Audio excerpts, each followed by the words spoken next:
Hey guys, welcome back to my channel. So today's tutorial, I'll be showing you guys how I did this new color powder refill.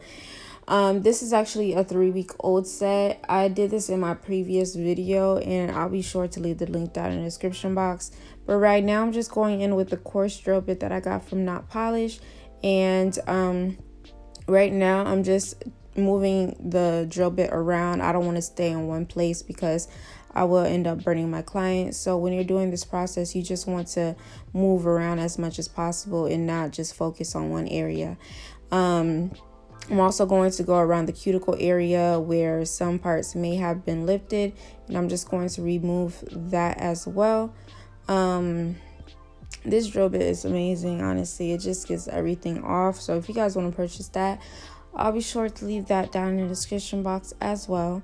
And then I'm just going to get it as low as possible. I know some people have been asking if I use a clear base. I don't use clear base when the color is light and it's easy to cover up with the new color. If my client decides to come back and choose a different color, I won't add a clear base if that color is already light. But if I'm using a color such as like black, burgundy, I may add clear before adding those darker colors. It just all depends.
So here I'm just going to go in with my fine sanding band. This is just a regular sanding band that I got from my local nail supply store.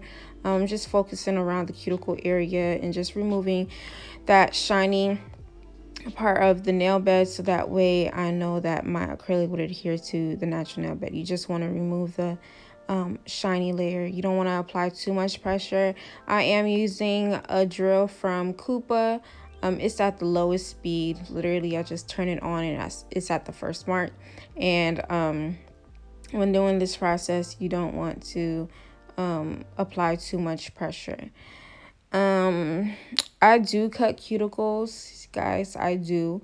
I just am not able to show you guys that process because my head gets in the way, because I do tend to get super close to my clients, so that way I know I'm not cutting their cuticles, because your girl is blind. But I do cut cuticles for everyone that's been asking. I do. I'm just not able to show you guys.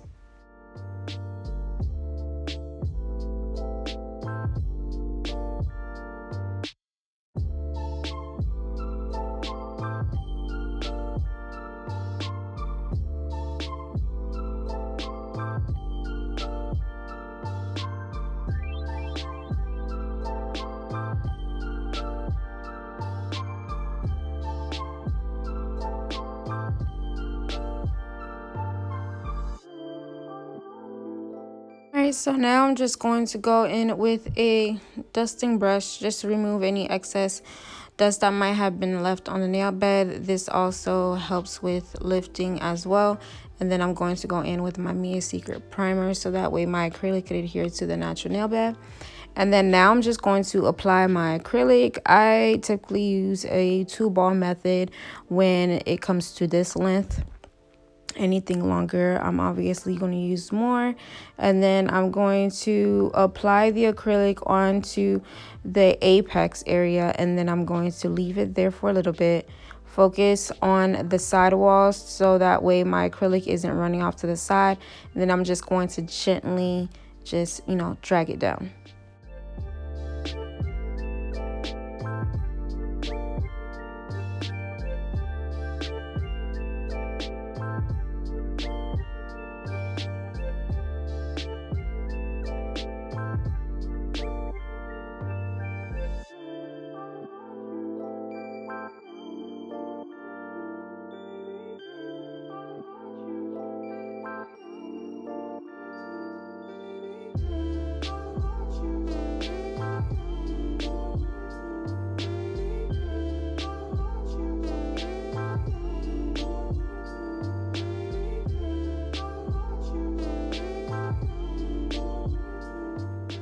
Alright, so now with my last bead, I'm just going to apply it just where I applied my first bead, and then I'm going to gently just push it up and then drag everything down. If your acrylic is running off and is dripping, that means your acrylic isn't setting as quickly, so you just want to hold it into place. And then when you see it's not moving, you'll just gently just drag everything down. Another tip when applying acrylic, I really can't give you guys any tips as far as that part goes. I know a lot of you guys have been asking for ratio videos. I honestly don't have a consistent ratio method. I literally just pick up my acrylic and go. Sometimes I'll have a super wet brush, sometimes I'll have super dry brush. It just all depends. I really can't even show you guys that. Maybe in my next videos I'll probably show you guys how I pick it up, but I won't be able to explain it to you guys because it's not consistent. It's not the same all the time. So another thing when it comes to the application process is making sure you're cleaning up the sides when you're applying your acrylic, so that way you won't have too much shaping to do at the end when it's time to shape. So when you're doing this process, you want to clean up the sides and make sure everything is super neat and put together. When you're applying acrylic to the cuticle area, you want to make sure you're cleaning around the cuticles as well, because if you get it on the skin, it's going to create lifting as well. So make sure you're just using the tip of your acrylic brush to clean around the cuticle area.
Here, so now I'm just going to go in with my 100 grit hand file.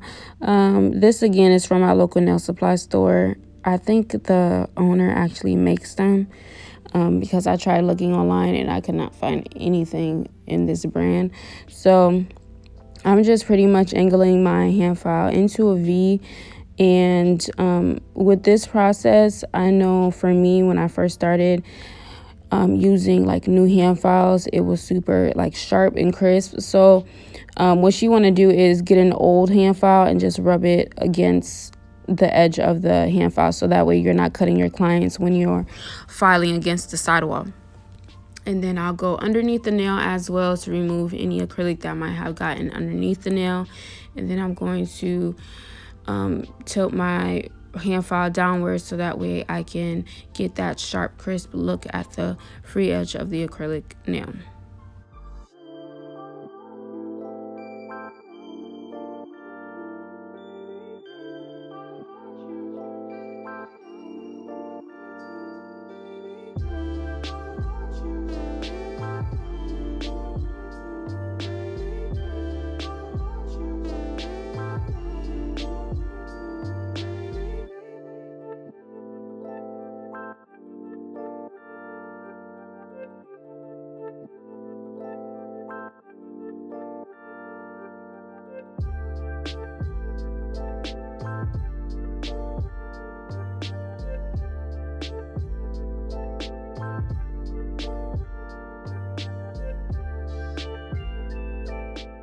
Alright, so next I'm just going to go in with my fine carbide bit that I got from NotPolish.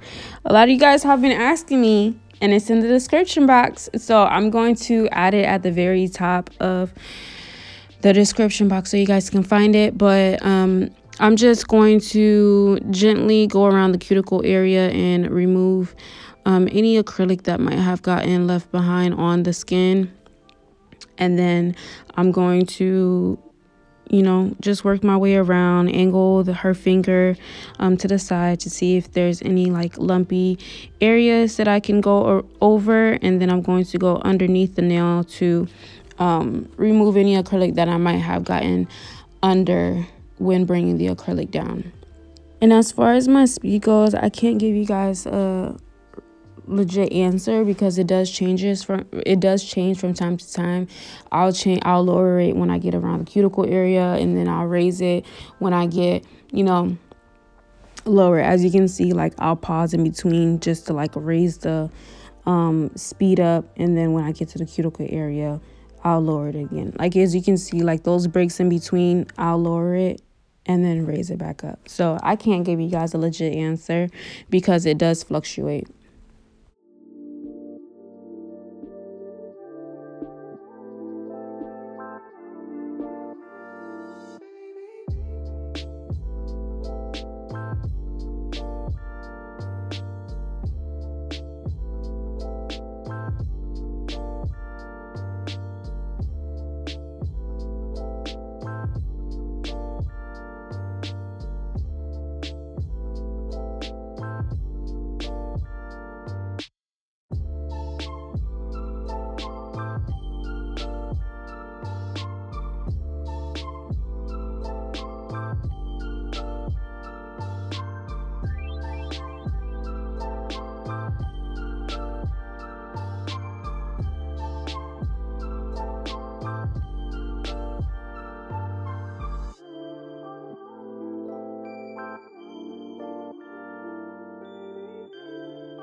Okay, so now I'm just going to go in with a buffer just to remove any specks or dust that might have gotten left behind on the nail.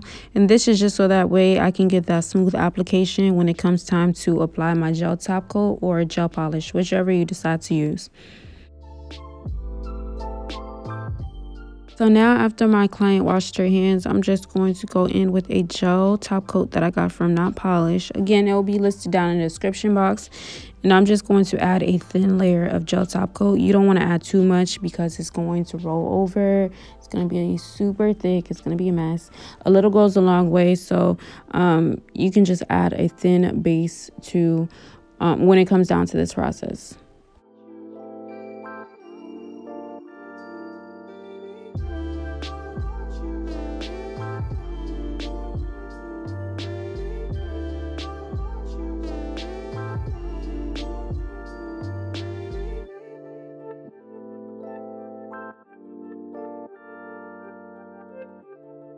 And afterwards, I'm just going to cure it under my lamp for 60 seconds. Sometimes I'll cure it for 90 seconds just to be safe. And then I'm going to apply my cuticle oil. And that is it for this video. Thank you guys so much for tuning in. I hope you guys enjoyed this tutorial. Please like, comment, subscribe, and I'll see you guys in the next one.